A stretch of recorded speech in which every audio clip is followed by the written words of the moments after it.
Hey, deep dive listeners, get ready. We're peeling back the layers on something that underpins almost every professional connection you'll ever make. Mm-hmm. The fascinating dance between clients and consultants in the world of management consulting.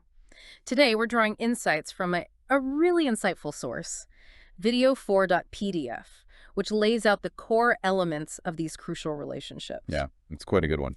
Our mission for this deep dive is to unpack how successful consulting projects and really any collaborative effort are built on this dynamic interplay of trust, communication, and, well, mutual understanding. Right. We're going to extract the most important nuggets on fostering strong partnerships and navigating those inevitable challenges, ensuring you walk away not just informed, but truly armed with actionable wisdom. And what's truly fascinating here, I think, is that while our immediate context is management consulting, the principles we're about to explore apply so broadly. Think about it. Whether you're a freelancer, maybe leading an internal project, or even just collaborating with another department, these insights into building trust, navigating conflicts, and ultimately driving value are universally powerful. It's really about how expertise effectively meets a specific need, wherever that happens. So if that's our map, where do we begin? The source makes it really clear. The very ground beneath your feet in any professional partnership is trust and credibility. That's it, the bedrock. It's the bedrock. But how do you define trust and credibility in this specific context, and why are they just so foundational? Well, think of trust as the client's confidence in your intentions and your integrity, knowing you'll act in their best interest. Okay. Credibility, on the other hand, that's more about their belief in your competence, that you actually have the skills and knowledge to deliver results. Right. So one's about character, the other's about capability. Precisely. And without both, the relationship is, well, it's shaky. The source really emphasizes these aren't just feel-good words. They have to be actively earned. Which leads to the million-dollar question then. How do we actually do that? What does our source pinpoint as the most effective strategies for building that crucial trust and credibility? Yeah, it breaks down into a few key actions, really, starting with something that, honestly, many people probably overlook a bit. Oh. First, demonstrate expertise.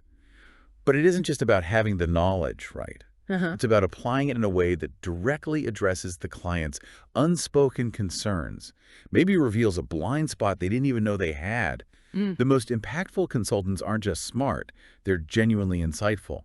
They help the client see their own business in a new light. Okay, so adding that unique value through insight makes sense. What's next? Then there's active listening. Now, this sounds basic, I know. But it's huge. It's absolutely huge. It's the cornerstone of understanding. It means going beyond just hearing the words to truly grasping the client's anxieties, their core objectives, even the subtle cultural nuances. That's how you find the real problem. Exactly. Not just the ones stated up front. Then provide transparency. Be open about your process, your methodologies, and yeah, even your limitations.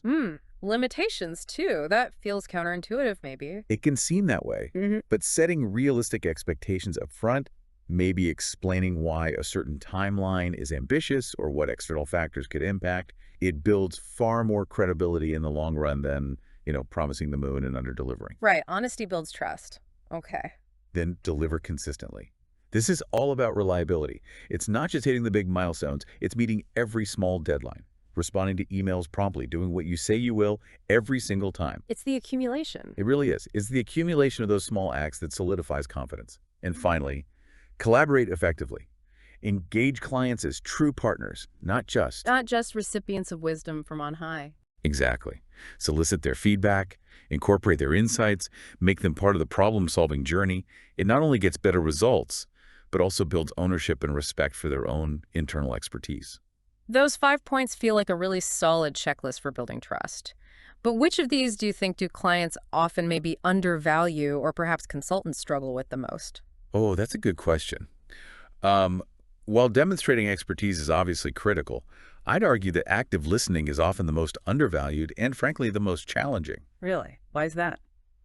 Well, I think many consultants, they're eager to prove their worth, so they jump to solutions too quickly. Impatient to show how smart they are. Something like that, yeah. Yeah.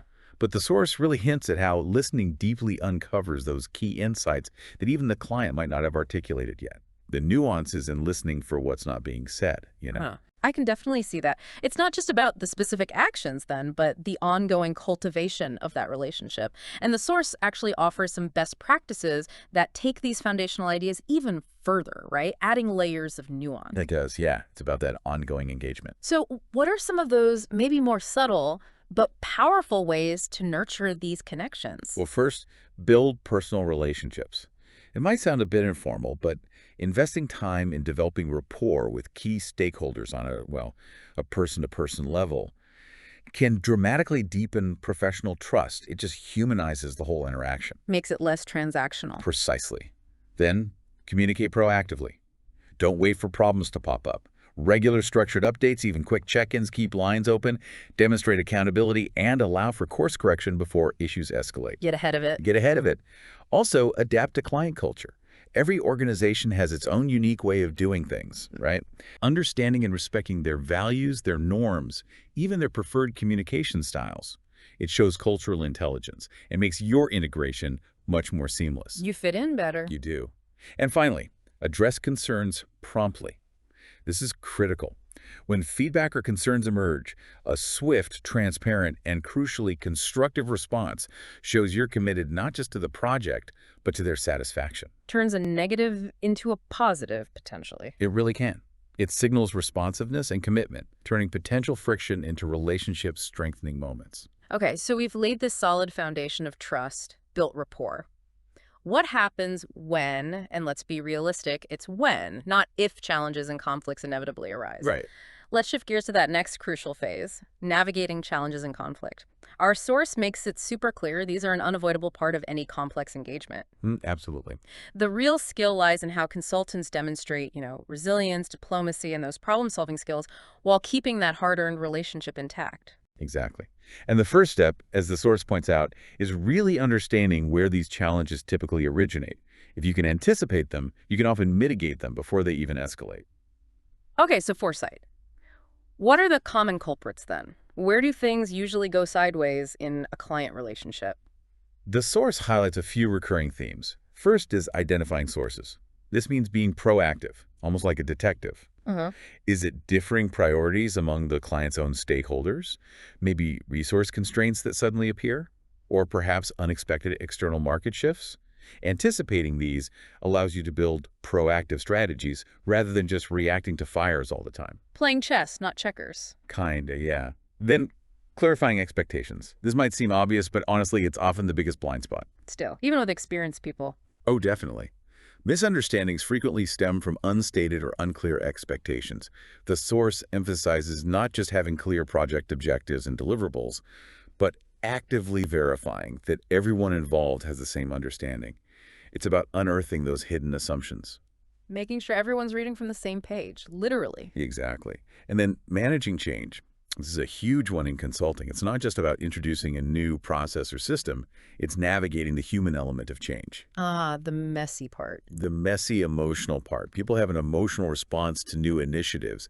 And the source really emphasizes the need to actively engage stakeholders, address their concerns directly, and strategically foster buy-in to mitigate resistance.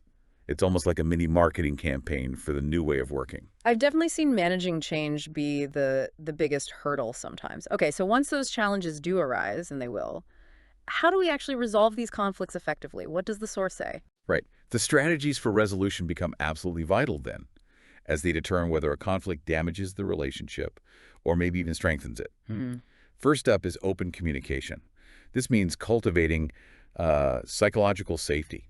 A space where all parties feel safe to voice concerns, share feedback without fear of reprisal, and genuinely collaborate on solutions. Not just allowing people to speak, but inviting the tough feedback? Exactly. Actively inviting it. Then, seeking common ground. When you're in the thick of a disagreement, it's so easy to get fixated on individual positions. Tunnel vision. Totally. The source advocates for shifting the focus back to the shared objectives. What are we both trying to achieve here? This helps facilitate compromise and encourages exploring mutually beneficial solutions. Win-win thinking. Rather than win-lose. Right. And sometimes mediation and facilitation. For truly escalated conflicts, bringing in a neutral third party can be invaluable. A skilled mediator or facilitator can guide discussions impartially, make sure all voices are heard, and help preserve relationships even when tensions are really high. Okay, those are the strategies. But beyond the immediate tactics, what are the sort of underlying best practices for handling conflict so it becomes an opportunity for growth, maybe, rather than just a disaster? Yeah, the source offers some invaluable advice here that moves beyond simple problem solving, more about the mindset and process. Like what? Firstly, maintain professionalism, paramount. Even when emotions run high, always maintain a professional demeanor. Avoid personal attacks, strictly focus on the issue at hand and on constructive solutions. Keep it about the problem, not the person. Exactly. And related to that, focus on solutions. Don't dwell on the problem or assign blame. Channel that energy into brainstorming creative solutions, exploring alternative approaches. The mindset shift from what went wrong to how do we fix this and move forward is absolutely The crucial. future focused. Also, learn from challenges. View conflicts as powerful learning experiences. After it's resolved, conduct debriefing sessions.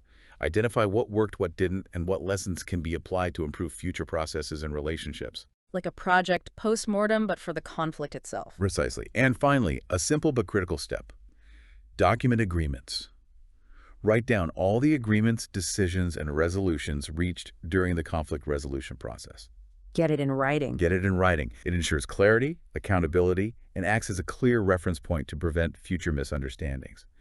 It's the official close of the conflict, really, and the start of a new, clarified path forward. Wow, what a deep dive into the dynamics of these client-consultant relationships. We've really covered a lot, from laying that foundation of trust with tangible actions like, tailored expertise and deep listening, all the way to navigating conflicts by proactively identifying their sources and focusing on collaborative solutions. And remember, the core of successful engagements, whether you're in consulting, managing a team, collaborating on any project, it really lies in effective communication, genuine collaboration, and that mutual commitment to understanding.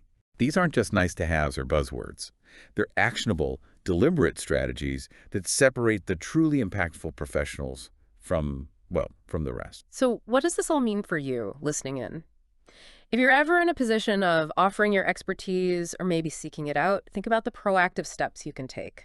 How can you build transparency, consistency, and a culture where collaboration isn't just a word, but a living, breathing practice? And maybe this raises an important question to ponder. Consider how these principles we've discussed, building trust, resolving conflict, managing change outlined for formal consulting, might actually apply to your personal and other professional relationships, even outside that specific client-consultant dynamic. Yeah.